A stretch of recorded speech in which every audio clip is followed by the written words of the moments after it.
everyone talking over Christmas because of their tell-all documentary, which became such a massive hit. Well, when the screaming after the screaming stops, Fullwell, which is Ben Winston, James Corden, producer, and James and others involved with this, did this film with the Ross Boys. Let's take a look. If you didn't see it, this is why everyone's talking about it.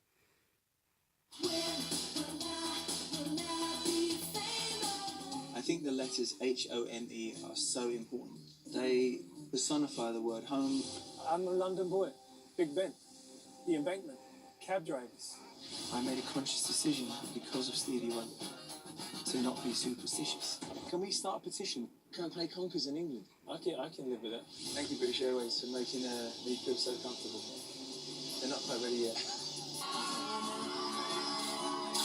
I don't know what you're doing. Let me play before you tell me what to do. Don't shut me down. I'm going to speak. But listen, you're going to speak. Because I just told you how I feel. Communication is just not working. Thank you so much, Otto. Oh, joining us now, Matt Goss is over in Las Vegas. Luke Goss is in Los Angeles. It's fantastic to see you. We fell in love with you when we were teenagers. Can I just say, and we fell in love with you all over again because of this amazing documentary. I've got a picture now. This is me and you two. How do you make it about you? Because I want them to answer the obvious question when people see this, right? So this is 32 years ago, this picture. How do you two not look 1 hour older than you did in that picture? And why do I look... It's doubled in size. I think we're a lot nicer than you, Piers. Yeah, exactly. What is the secret to eternal youth, lads? I think having a good heart. Yourself, lots of water, yeah. I think the good heart bit's the problem. Matt, let's start with you. There you go.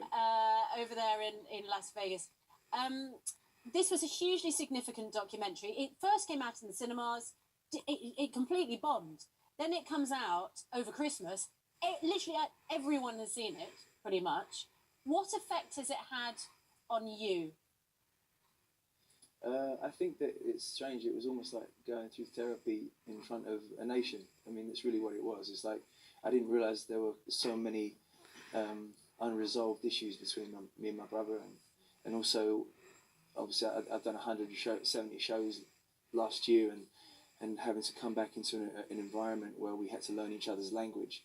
It was a really difficult thing, and just to be able to have to do that in front of cameras. Me and Luke are notoriously quite private people, but we made a decision between the two of us that we would not have any rights to editing. We would just be warts and all, just what you see is what you get, and I think that's is what you see. Now, Luke, I think a lot of people who watched it loved it. A lot of your fans loved it. And there's other people, as you guys will know from the reaction on Twitter and so on, who've been laughing at what they perceive to be this kind of weird Bros bubble that you two sort of showed the world, in the sense of talking about stuff in a very Matt and Luke Goss way. I've known you a long time. It's the way you've always talked, really, about life. You're quite thoughtful guys, quite sensitive guys. Can you laugh as well at some of these clips, or do you think it's wrong that people have been poking fun at you?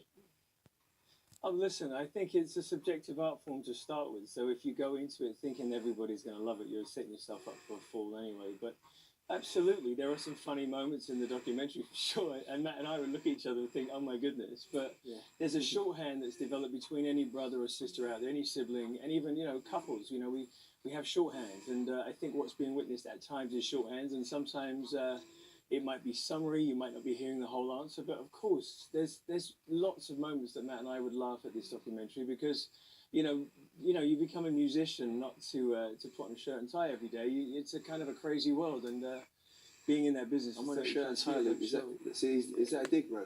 Yeah, well. Is that a dig? I'm wearing a shirt and tie. I can't see you, mate. I can't see you. I'm wearing a suit and tie, bro. I mean, that's a dig. Hashtag awkward. There you go. It's official. There we go. Okay, Matt, one of the things that came out of the documentary was a sort of deep-seated rivalry, moments of tension and flare-up between you.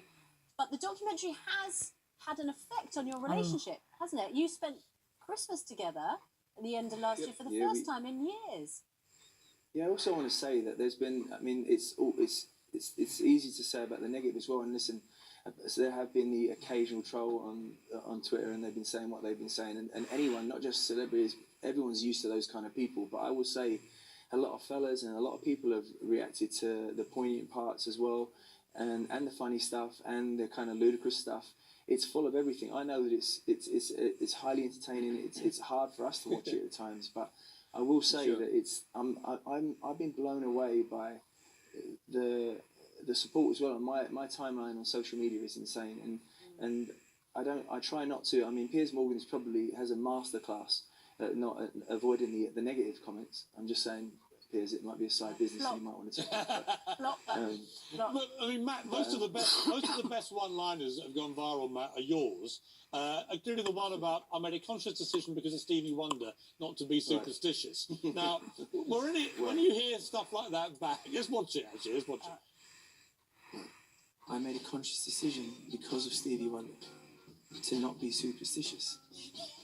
Now, was your tongue slightly in your cheek? Were you trying to be spiritual? What was going on there? No. The thing is, first of all, as an edit, I see that it's a funny thing when I see it, and I'm actually glad that they edited that way because it is funny. But the truth behind the full answer is, as working class boys growing up, our literature when we were growing up were the album sleeves and album lyrics, and the line before it is, if you believe in things that you don't understand, then you'll suffer. Our family was crippled by superstition, and when I actually listened to many lyrics, and Stevie's lyrics did influence me, and the good thing is that I get to say I still believe that sentence, and that's what I guess is the point of the movie, is that it's authentic. I did make a decision because our family was crippled by superstition. Don't do this, don't do that, don't do this, and I still believe now that if you believe in things that you don't understand, then you'll suffer. So guys, we've got to jump in because we're running out of time. Very quickly, Luke, you guys have an announcement for us. What is it? Quickly. Yeah, we're going to do some shows July 5th. We're going to play Brixton Academy. Tickets going to go on sale on January 19th, and there are going to be more, but we're going to play some shows this year in the UK and around the world. Fantastic. Well, look, guys, everyone's talking about you. There's no such thing as bad publicity in this game. You know that. No. Congratulations. I'll give that about 5 minutes to Piers, sell thanks, out, man. by the way. Ross are back, and I've loved those guys a long Thank you. time. I'll see you guys Thank when you you, come to guys. London, boys. It'll be good to see you. Matt and Luke Goss. Tomorrow morning, Harry